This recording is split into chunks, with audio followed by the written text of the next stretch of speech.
ہم تھوڑی دیر کے لیے جنوری 2022 میں واپس چلے جاتے ہیں۔ عمران خان اس وقت وزیر اعظم تھے۔ قومی اسمبلی میں ان کی 125 نشستیں تھیں اور یہ سینٹ میں 24 ارکان کے ساتھ پہلے نمبر پر تھے۔ پنجاب، KPK، آزاد کشمیر اور گلگت بلتستان میں ان کی حکومتیں تھیں۔ فوج ان کے پیچھے کھڑی تھی۔ میاں نواز شریف لندن میں بیٹھے تھے۔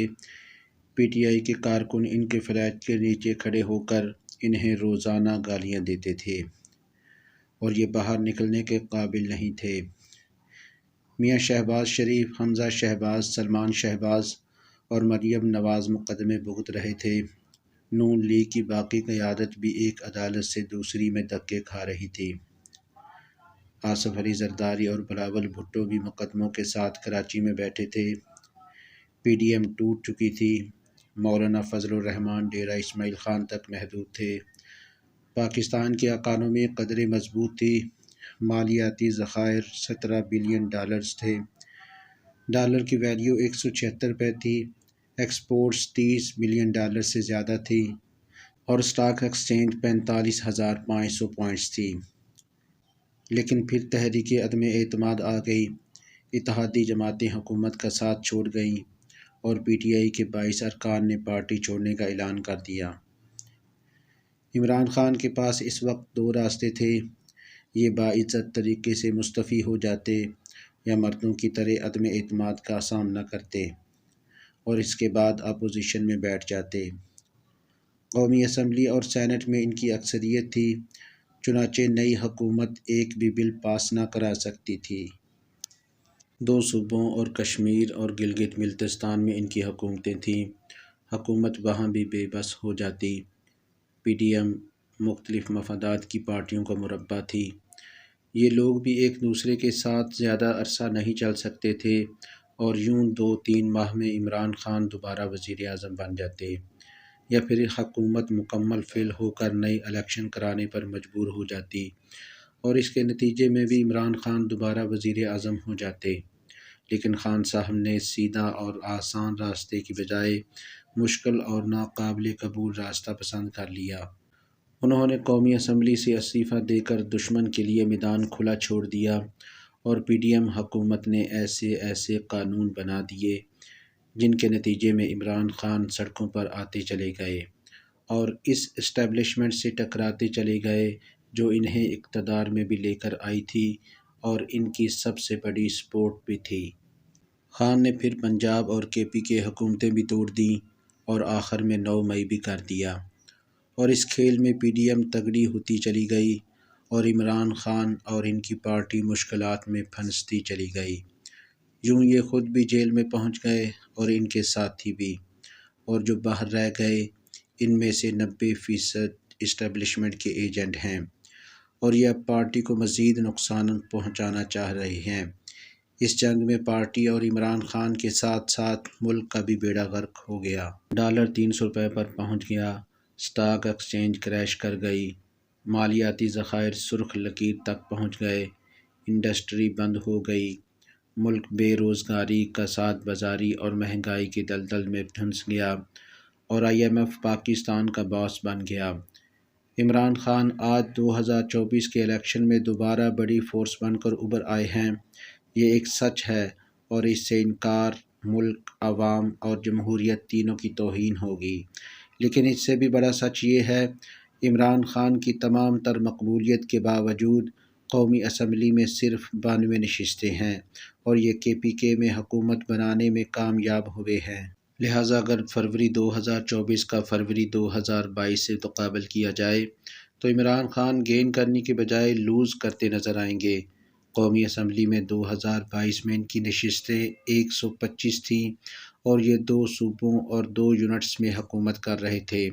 یہ بنی گالہ اور زمان پارک میں بیٹھے تھے اور وہ پولیس جو آج ان کو دھکے دے رہی ہے وہ ان کی حفاظت اور سلیوٹ کرتی تھی۔ لہٰذا اگر عمران خان نے یہیں آنا تھا تو پھر اتنی طویل جدوجہد اور ضلالت کی کیا ضرورت تھی؟ آپ 2022 میں چپ چاپ اپوزیشن میں بیٹھ جاتے اور آج آپ اور آپ کی پارٹی بھی سلامت ہوتی اور آپ کو جیلیں اور مقدمے بھی نہ بھگتنے پڑتے آج اسٹیبلشمنٹ بھی آپ کے خلاف نہ ہوتی اور آپ کے ساتھیوں کو مقدمے اور ماریں بھی نہ سہنا پڑتی۔ لہٰذا سوال یہ ہے، آپ کو اس سارے کھیل کا عملی طور پر کیا فائدہ ہوا؟ کیا خوف کی زنجیریں ٹوٹ گئیں؟ کیا حقیقی آزادی مل گئی؟ اور کیا ہم غلامی سے نکل آئے؟ آپ اگر دل پر ہاتھ رکھ کر جواب دیں گے تو آپ یہ ماننے پر مجبور ہو جائیں گے معاشرے میں خوف بھی 1000 گنا بڑھ گیا ہے اور ملک بھی IMF کی غلامی میں چلا گیا ہے، اور سول اتھارٹی کی جو تھوڑی بہت سپیس تھی وہ بھی ختم ہو گئی ہے، اور عمران خان کو بھی بالآخر ایک بار پھر اسی نظام پر اعتبار کرنا پڑا جسے یہ ٹھڈے مار کر نکلے تھے۔ دوسرا سوال، آپ کو اگر اس نظام پر یقین نہیں تھا تو پھر آپ الیکشن نہ لڑتے، آپ لے آتے عوامی انقلاب اور توڑ دیتے خوف اور ظلم کی زنجیریں۔ آپ عدالتوں، جیلوں اور الیکشن کمیشن کو بھی نہ مانتے اور بنا لیتے ریاست مدینہ۔ لیکن حقیقت تو یہ ہے، طویل ترین خواری، ضلالت اور رگڑے کے بعد بھی آپ کو اسی سسٹم میں واپس آنا پڑا جسے آپ چھوڑ کر گئے تھے، اور آپ کو سارے کیک کی بجائے صرف ایک پیسٹری پر اکتفا کرنا پڑا۔ چنانچہ پھر آپ نے بنیاد الٹی کر کے جوؤں کو کتنا تھکا لیا، آپ نے کون سا پہاڑ توڑ لیا؟ کیا ان سوالوں کا جواب ہے کسی کے پاس؟ عمران خان کے پاس اب بھی 2 آپشن موجود ہیں، یہ کھلے دل کے ساتھ نظام کو تسلیم کر لیں، اپوزیشن میں بیٹھ جائیں، یا پھر کسی بھی سیاسی جماعت کے ساتھ مل کر حکومت بنا لیں اور سڑکوں کی بجائے پرفارمنس کو اپنی طاقت بنائیں۔ سسٹم اور پرفارمنس ہی سیاست کی اصل جان ہے، موج ہے دریا میں اور بیرون دریا کچھ بھی نہیں۔ اور دوسرا، یہ 1 اور 9 مئی فرما لیں اور اس کے بعد یہ اسی طرح جیل میں بیٹھے رہیں، کارکن سڑکوں پر خوار ہوتے رہیں، پارٹی کے لیڈر غاروں میں چھپے رہیں اور ملک ڈیفالٹ کر جائے۔ سوال یہ ہے، اگر یہ ہو گیا تو کیا عمران خان بھارت میں جا کر حکومت بنائیں گے؟ جب گھوڑا ہی نہیں رہے گا تو سوار کس پر سواری کرے گا؟ جب کشتی ہی نہیں ہوگی تو مسافر کہاں جائیں گے؟ اور ہم اگر فرض کر لیں عمران خان کی یہ سیاست کامیاب ہو جاتی ہے، یہ زبردستی اقتدار پر قابض ہو جاتے ہیں، تو سوال یہ ہے، کیا یہ اسٹیبلشمنٹ کی مخالفت کے ساتھ حکومت چلا سکیں گے؟ اور کیا یہ IMF، امریکہ، چین اور عرب ملکوں سے مذاکرات کر سکیں گے؟ ملک کی حالت یہ ہے، اگر ہمیں پٹرول نہ ملے تو 15 دنوں میں پورا ملک بیٹھ جائے گا، جہاز، گاڑیاں اور کارخانے بھی بند ہو جائیں گے، اور بجلی، پانی، موبائل فون اور انٹرنیٹ بھی۔ دوسرا، عوام نے اگر آپ کو ووٹ دیے ہیں تو انہوں نے نون لیگ، پیپلز پارٹی، JUI، MQM اور IPP اور ق لیگ کو بھی مینڈیٹ دیا ہے۔ کیا آپ کے ووٹ پاک ہیں اور ان کے ناپاک ہیں؟ آپ اگر اپنا مینڈیٹ مان رہے ہیں تو ان کا مینڈیٹ تسلیم کیوں نہیں کر رہے؟ کیا ان کے ووٹرز انڈیا سے آئے تھے؟ اور دوسرا، آپ کو کس نے بتا دیا؟ جب تک آپ ہیں، عوام اس وقت تک کسی دوسرے کو پسند نہیں کر سکتے، اور ان کا خدا کوئی اور ہے اور آپ کا خدا کوئی اور۔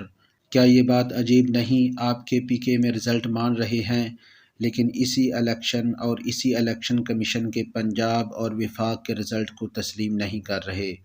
آپ پیپلز پارٹی اور نون لیگ کی قیادت کو نہیں مانتے، مگر ان کے ٹرینڈ پرویز الہی اور شاہ محمود قریشی آپ کے وائس چیئرمین اور صدر ہیں، اور آج بھی آپ کی آدھی پارٹی ان چور پارٹیوں کے لوگوں پر مشتمل ہے۔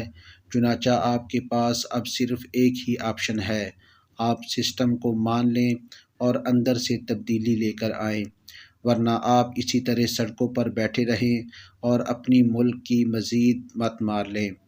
میرا خیال ہے عمران خان کو اب حالات کو سمجھنا چاہیے، انہیں بھی اب ادراک ہو جانا چاہیے، یہ نفرت کا جھنڈا نیچے کریں، KPK میں حکومت بنائیں اور علی امین گنڈا پور کی جگہ کوئی جیتا جاگتا، پڑھا لکھا اور سمجھدار شخص لے کر آئیں جو عوام کا مقدر بھی تبدیل کرے اور آپ کے اسٹیبلشمنٹ کے ساتھ تعلقات بھی بہتر بنا دے۔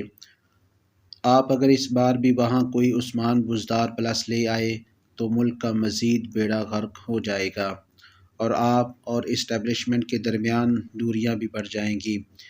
دوسرا، اگر آپ نے حالات کی نزاکت کو نہ سمجھا تو آپ اپنے 92 ارکان سے بھی جائیں گے۔ ان میں سے 50 لوگ کمزور ہیں۔ یہ اب تک پارٹی میں اس لیے بیٹھے ہیں کہ ریاست عمران خان کو سسٹم میں حصہ دے کر انگیج کرنا چاہتی ہے۔ پی ٹی آئی کو اس موقع کا فائدہ اٹھانا چاہیے۔ اگر یہ موقع بھی ضائع ہو گیا تو پھر انہیں 2028 کا انتظار کرنا ہوگا، اور اس وقت تک پل رہیں گے اور نہ ان کے نیچے پانی۔ چنانچہ مہربانی کریں، گنڈا پور جیسی توپ واپس توپ خانے میں رکھیں اور سسٹم میں آئیں۔ آپ اور ملک کی بقا اسی میں ہے، ورنہ آپ کے حصے میں کچھ نہیں آئے گا۔